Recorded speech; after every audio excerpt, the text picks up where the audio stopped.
This is the Masters Alliance podcast, Uncut, and I am her Perez. We have another special guest today, a very inspirational martial artist who leads one of the best organizations in the country for Taekwondo. She also is an outstanding business person, martial artist competitor, and life coach. She helps others maximize their potential and become everything that they thought they could be and things that they could only imagine to be. She has the biggest school in the area, over 1,200 members. And this success is one of the reasons I wanted her to visit with us today. Join me, strap in, as we meet Master Amatis Pourarian. The future of Taekwondo lies in the hands of its leaders. But before we get started on the leadership of our sport Taekwondo competition organizations, it starts with Taekwondo school owners. Just like myself and all of our guests, we started at schools or programs, and we were taught by somebody along the way who inspired us to excel. Today, we are joined by one of the nation's top school owners that not only inspires athletes, but every day performs people to maximize their efforts and their outcomes. Master Amatis Pourarian has a formidable background in competition as a former USA team member, but her accolades are just as impressive in business. She graduated from Stanford. She is the CEO of multiple companies, and she is the vice president of a national Taekwondo organization called Mudo Taekwondo Association.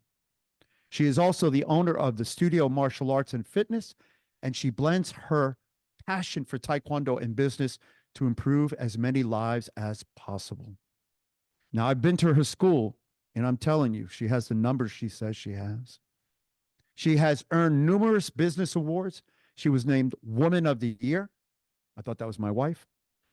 Her school has won School of the Year, and she has been featured on countless television shows and boasts covers of magazines. Not only is that, but she is also an 8th degree black belt. So please help me welcome 8th degree black belt, Master Amatis. How are you today, ma'am? Good, sir. How are you? Well, I'm great. I mean, I'm just glad you could join us, and I couldn't think of anyone better. We are surrounded by great people in the martial arts, but very, very few times can I count, maybe on one hand, people that have as many accomplishments as you do in all the various things that make people successful in life. But let's start with you sharing some of your history and some of your background. Well, first, thank you for your kind words. And the thank you actually goes to you for all the things that you've done for Taekwondo overall and what you continue to do and help people grow and learn. So the appreciation goes to you, sir. But yeah, you know, commonly people love talking about themselves, but more commonly people don't like to hear about other people talking about themselves. So I'll make this super short and give you a little bit of background, just so people have context of where I come from and all that stuff of the history. So I was born in Iran, city of Tehran, and then moved to the United States after a little tiny stint in Switzerland in the transition. When I was about 5-ish, we moved to the United States, and that's mainly due to what was happening in Iran with the change of the government into the Islamic Republic and the regime and all that stuff. So at that time, my parents had 2 daughters, and then my mom was pregnant with a 3rd daughter. So when things changed in Iran and women's rights and all the liberties were kind of taken away, they made a huge life-changing decision to leave their country, literally leave everything behind. We left everything behind, moved to the United States so that their daughters could have, you know, a future doing whatever it is that they wanted to do. And so we kind of never took that for granted, knowing that our parents spoke little to no English, started from scratch. And that always stayed with us, with myself and my sisters and everything we took on in life. But long story short, you know, I didn't have a sad story. Like I didn't get beat up on the way to school to start martial arts. So a family friend took me. Now, mind you, I was here during the Iran hostage crisis. So there was, you know, a ton of bullying and this, that, and the other and acclamation going on. But at the same time, I didn't start Taekwondo for any particular reason other than a family friend took me. And I immediately fell in love with it because it was 100% in my control. No one had to pass me the ball for me to make the shot. I could be as good as I wanted to be, and I just love that factor about it. And it just resonated with me. And I wasn't very athletic, but it made me athletic. It made me confident. It allowed me to do things that I normally would never have done. I ended up playing basketball and tennis in high school and things like that, that again required some level of confidence that was 100% gained through Taekwondo. And that same concept of confidence that I learned through Taekwondo, there's other lessons that I learned, for example, about consistency, about goal orientation. You know, when you go through belt to belt, you set goals. And that's, you know, something that resonated with me. So I'd set some goals in my life, even, you know, as a young kid, and ended up graduating high school early just because I could, and I wasn't a brainiac. I just wanted to be done. So graduated a little early, I think it was 16-ish, and then started college. I was too young to go far. So I remember even on campus, they're like, hey, you want to register vote? I was like, no, I'm like 16, 17 years old. But I set some goals and I wanted to be done with college at a very young age. So I took a 5-year program at that time, was business with a concentration in operations management, a concentration in strategic management, and a minor in communications. It was a 5-year program at the time, and I set a goal to finish it in 2.5 years. Finished it. I was done with college in 1920, something like that.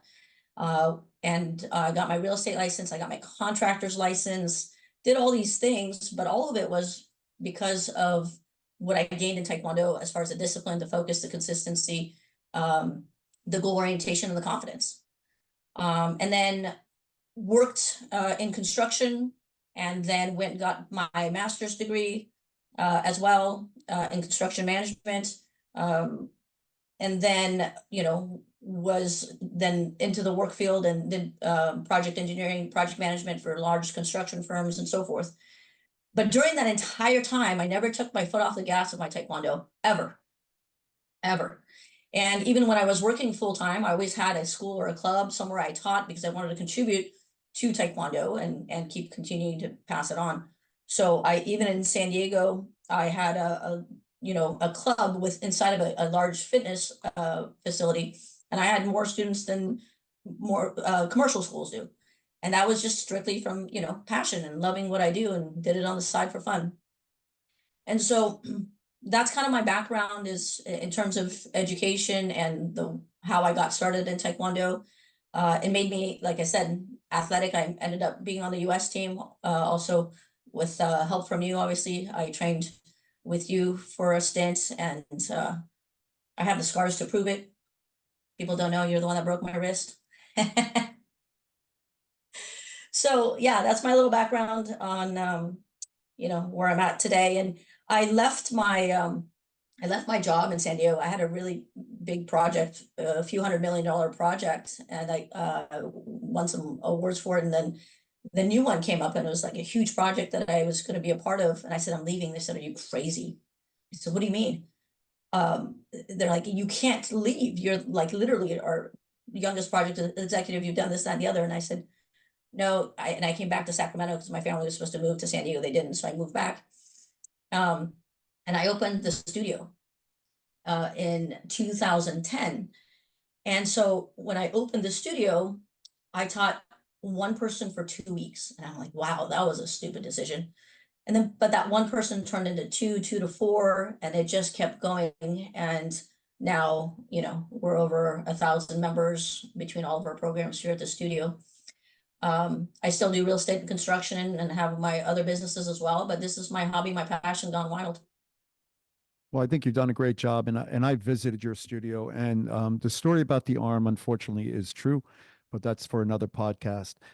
Today, though, I want to talk to you a little bit about, you know, when I meet a lot of people and they tell me their numbers, and I'm always, you know, a little hesitant to believe them. What I tell people is, when somebody has a school of 250, they tell people they have 350. When somebody has 100 people, they tell them they have 150. But once you pass a certain number, like 400 or 500, you don't lie anymore. You kind of tell the truth as to the number of your school.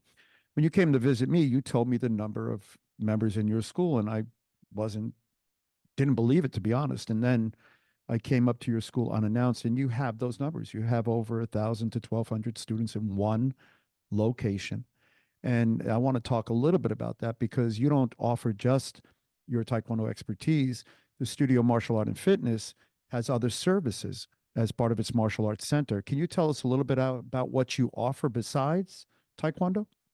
Yeah, absolutely. And our numbers include the other programs too. So by no means do I have, 1,200 Taekwondo members. I have a combination of Taekwondo members, and the other services that we provide is American Ninja Warrior Style Ninja Obstacle Course. So just like the TV show, and we've been, I think, on 5, 6 seasons of American Ninja Warrior from my ninjas here at the studio. We have that. And then we have an extensive fitness program here too, from cardio kickbox to weight training, spin classes, Zumba, things like that. So this is a culmination of really providing 3 different services, 3 different businesses under one umbrella is what we provide. And all of those have their own facets of private lessons for ninja, private lessons for Taekwondo, special needs, everything you can name under all of those services. So it's quite a bit. It literally is running 3 businesses in one. Well, Master P, you must have learned a lot of different lessons. And what did you learn in competition that you carried into business? There's some things that are ingrained in me, and then there's some things that I've absolutely learned. I'll give you a quick story example. So I remember going to one of my first tournaments, and I think I was maybe a yellow belt, beginner, super beginner, first tournament ever.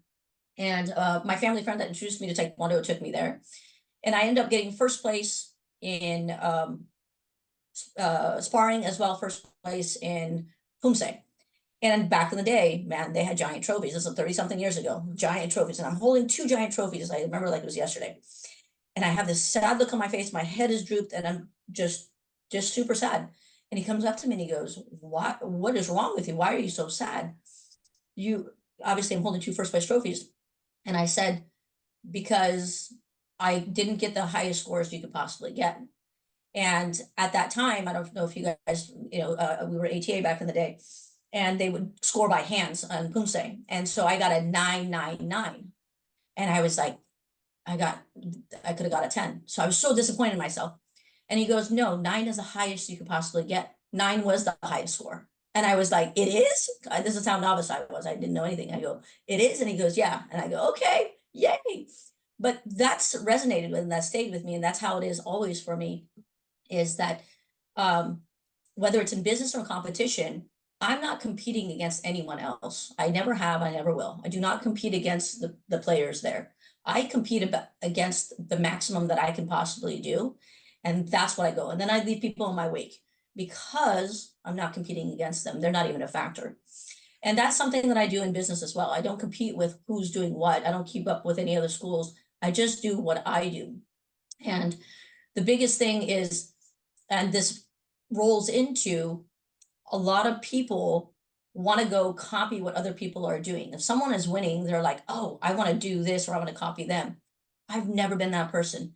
So I always do me, what I know, and try to be completely different than everybody else. And I try to understand what they're doing, but beat them. So if I'm sparring, I speak 2 languages. I speak point sparring and I do Olympic sparring. I'm not going to dumb myself down and just do one because that's what everybody else is doing. That's all they know. I'm not going to bring myself. I speak 2 languages. Why would I go to one? So my mindset is never do what everybody else is doing. So in our business industry, if everyone's selling, 2 weeks free in a uniform, 1995, you better believe I will never do that. I'm never going to do what everybody else is doing. I'm going to use my brain, I'm going to use my knowledge, my background, and I'm going to do things that make sense to me and not just do whatever else everybody else is doing. So that's one of the things that I transfer from competition into business. The other thing is my mindset. If it can be done, why not by you? So if someone is on the US team, what do they have that I don't have? They got 2 legs, 2 arms, and a brain. Cool, I have that. If they can do it, I can do it too. If someone is making $1 million, why can't I? There's no reason why I can't. And my dad always said, if you live in the United States and if, let's say, your goal is to make $1 million and you don't make $1 million, whose fault is it? It's your fault. You have all the liberty in the world and you have everything else. So the mindset is so critical. That was in competition. If this person can beat this person, why can't I? If this person can be on the US team, why can't I? That held true. If this person's going to Stanford University, why can't I? And then I did what it took to accomplish that, knowing that it can be done. And so that transferred from competition into everyday life and into my business currently. The other thing that I learned from competition that transfers in business is consistency. So the consistency is the key to success, in my opinion. In order to be good at your Taekwondo, you have to be consistent. It doesn't happen by magic. You got to put the time, you got to work, the effort, and the consistency behind it. And so if you're consistent in your business and what you need to do to make it successful, then it will be successful. So consistency is another huge factor. And my first job, I was 15 years old, and I went to Mount Mike's. It was literally down the street, so you could just walk there. I went there every single day, consistently for 6 weeks. Every single day, the man said, "We're not hiring."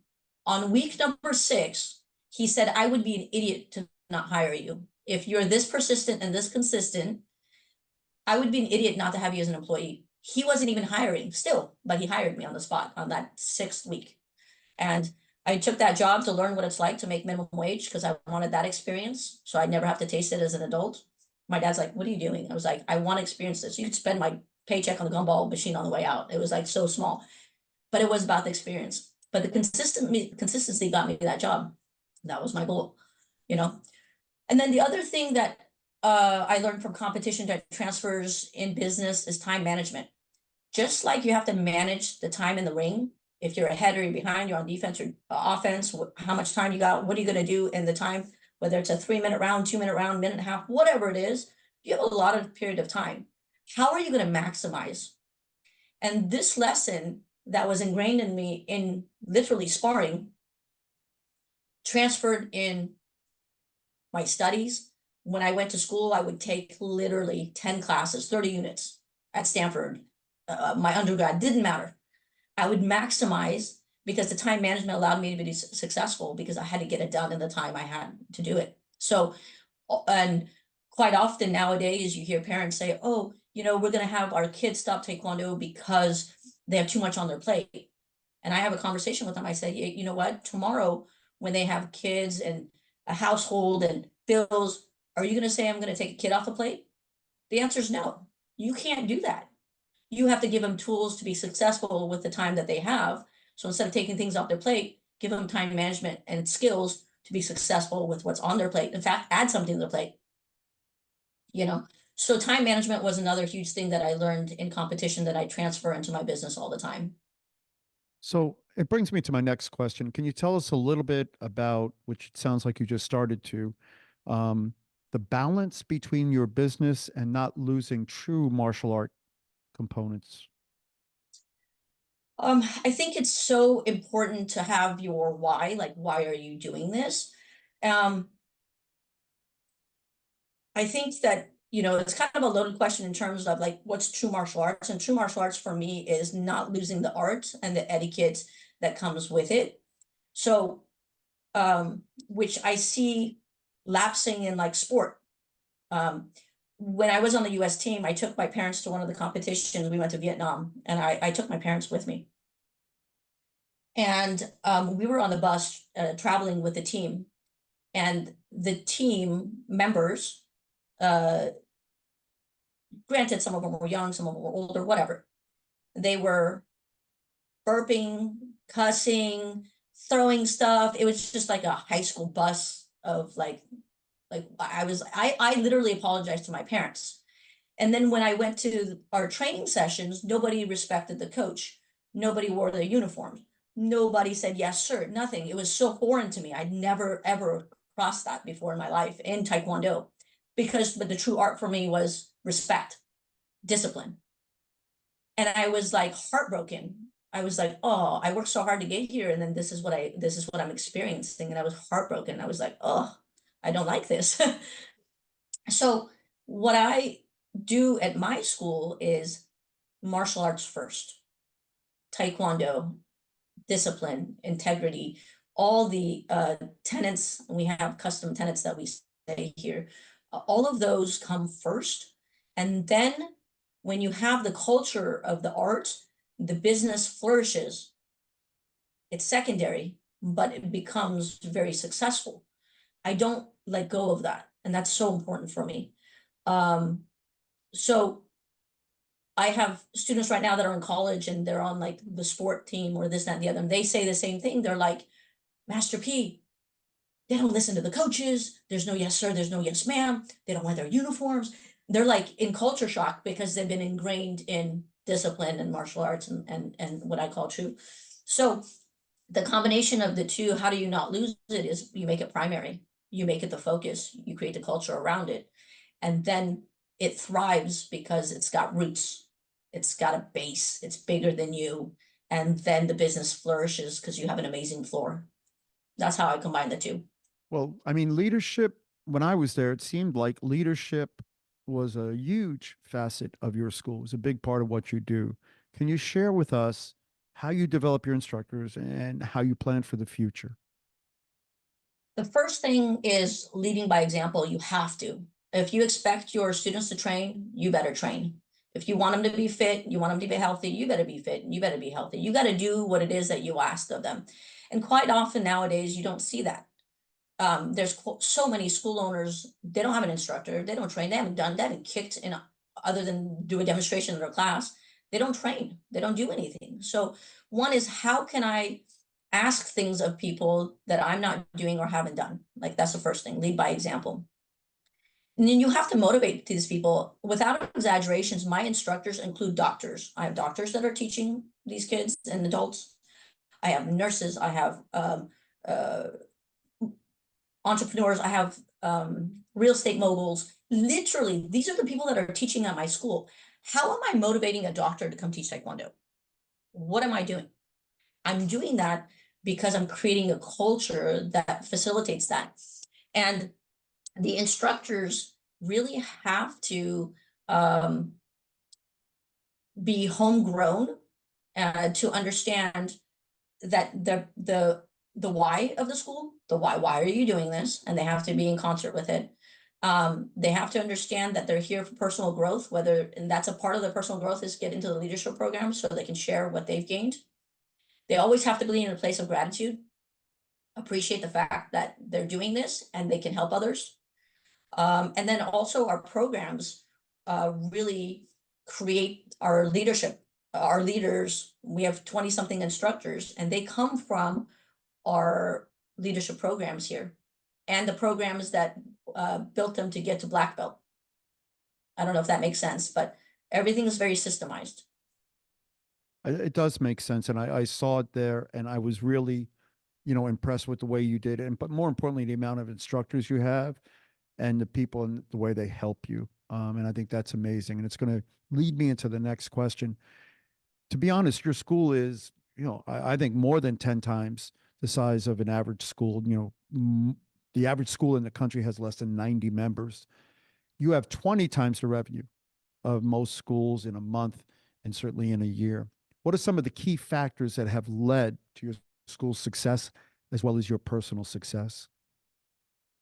First and foremost is know your why and then be consistent and stick to the why and make sure everybody knows your why and make sure everyone around you is in concert with your why. They have to have the same. I had a conversation this morning with another school owner. I said, if they're not in concert with why and how you do things, it's not a fit. They might be a great fit somewhere else. It's just not a fit for you. That's the first thing. The second thing is having the right people in the right places, right people in the right jobs, finding out what their fortes are, what they're good at, and then making sure that you're meeting their needs on their why. Why are they doing this? And making sure you're fostering that, building that team. The other thing I think is really important is contributing to the posterity of Taekwondo overall, not just the posterity of your Taekwondo school. There's a bigger picture. So if we are all in for the what's in it for me, my school, my school, my school, well, at some point, the bigger picture of Taekwondo is going to dwindle. And we have to contribute to the posterity of Taekwondo by contributing the next generation, the philosophy, and maintaining the traditions and the history. So I think contribution to the posterity of Taekwondo overall is a big factor to the success here because it's bigger than us and we foster that. We also have a funnel of future instructors in our instructor programs that we have set in place. So we're always looking to the future to see who's the next generation of instructors, because instructors leave. They go off to school, they have injuries, life happens, they move. There's a lot of reasons. So sometimes people get comfortable and they go, oh, I got some instructors and then I'm good. And then they don't look for the future. We're 3 generations ahead of us right now, looking at our next set of instructors, and we have cadet programs that we put them in as color belts, and we prepare them to be leaders in the future. We do that systematically now, and that contributes to our growth and our success. That's a huge part of that. And then having like systems and processes in place for all facets of the operation. This includes the floor, enrollment, our programs, leadership programs, name it. Everything has systems in place to make sure it's successful. So it's not just random. There's no randomness here. Everything has, even how the black belts progress, what they do, how they do, it's very systematic. So that helps us with our continued growth and our success. The other thing is I have replaced myself in all the facets of my business deep. So in fitness, I am 1, 2, 3, 4 deep. So if I don't show up, or if I don't have to be, I'm a luxury. I've made myself a luxury. I have 4 people that can do what I do. In my operations, I have replacements. On the floor, I have replacements. So what happens is I am 100% the luxury so that I can work on my business and not in my business, but I am 100% influencing the culture of my business. So my personality, my persona is here, but it's not required, and I'm not spread thin. I can go on vacation, I can stay, I can do whatever, and I can do whatever I want is basically where I'm at. And that's only because I've replaced myself in all the things that I'm responsible for.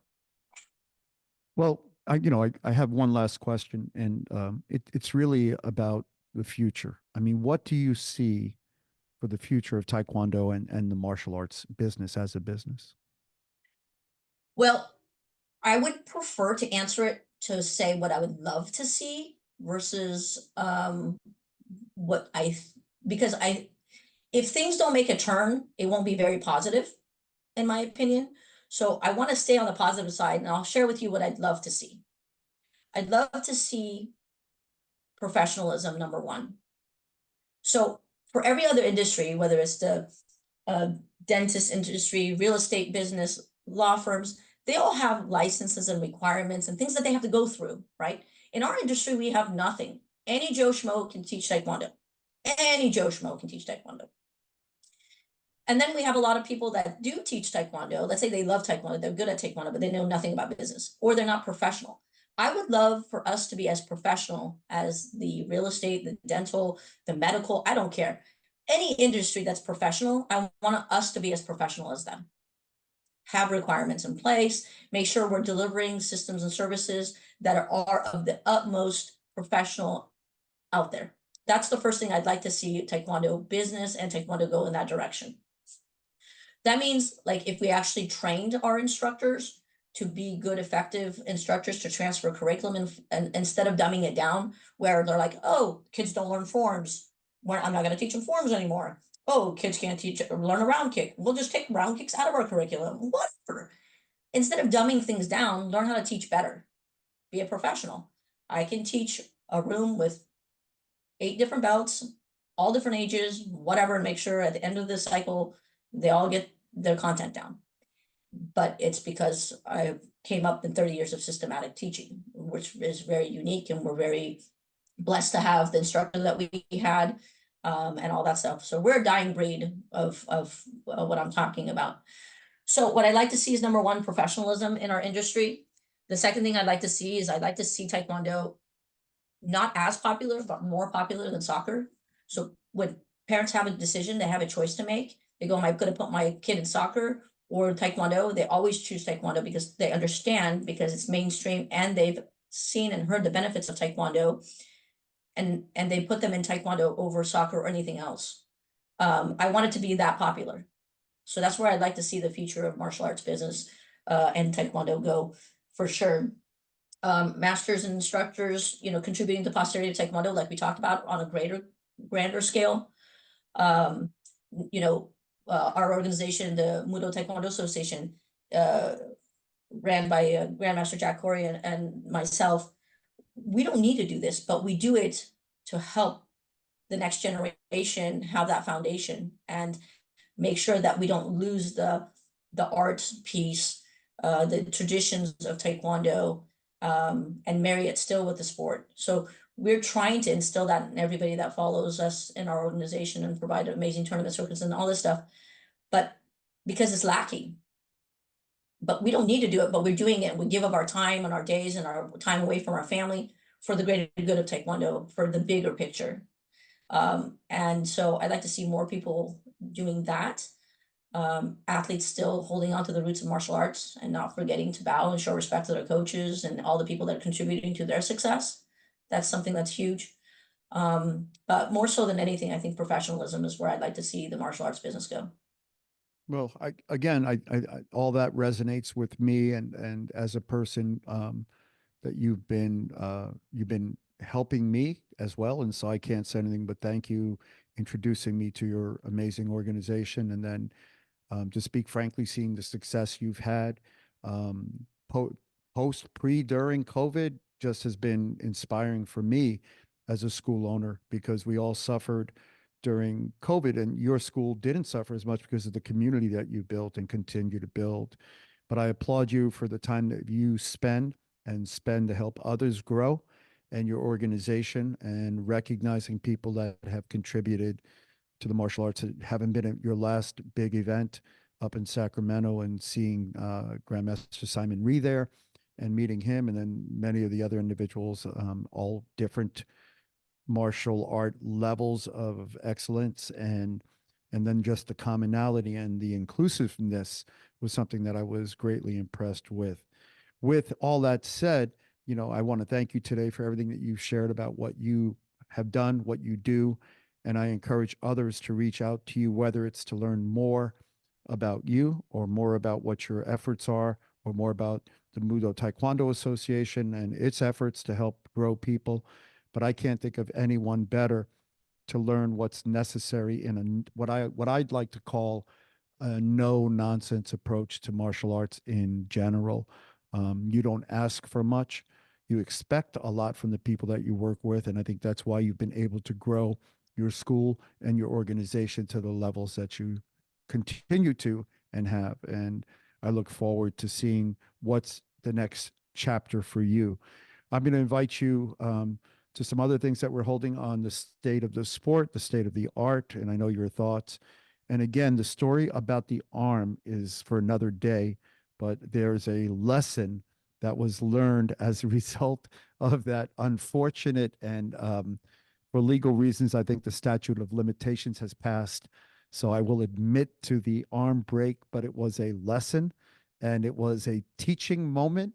So I hope it served as a learning moment for you. But again, I apologize for, kind of apologize because I was a different individual, and my new incarnation of a better Buddhist self that I'm trying to become. It's a moment of impermanence. May it have passed quickly. But again, on behalf of the Masters Alliance Uncut, I'd like to thank you for taking this time to share your vision, your passion for what you do, and we look forward to seeing the great things that you will continue to do. Thank you, sir. Much appreciated. I appreciate everything you do for the Taekwondo community. Well, like I said, that was going to be an amazing podcast, and it was. Master Pourarian has a passion for what we do, how we do it, and why we do it. As a competitor business person, graduate of Stanford, she has shared that information with her students, her community, and all of us. So I challenge you to take that passion forward and to increase your ability to do what you do and become a better instructor, a better teacher, a better leader, and a better member of our community. I know she has inspired me to do that, and probably has inspired you today in this amazing podcast. This has been a Master Alliance podcast uncut. I am Herb Perez, and don't forget to check out the other episodes we have with those great martial artists and leaders in our community.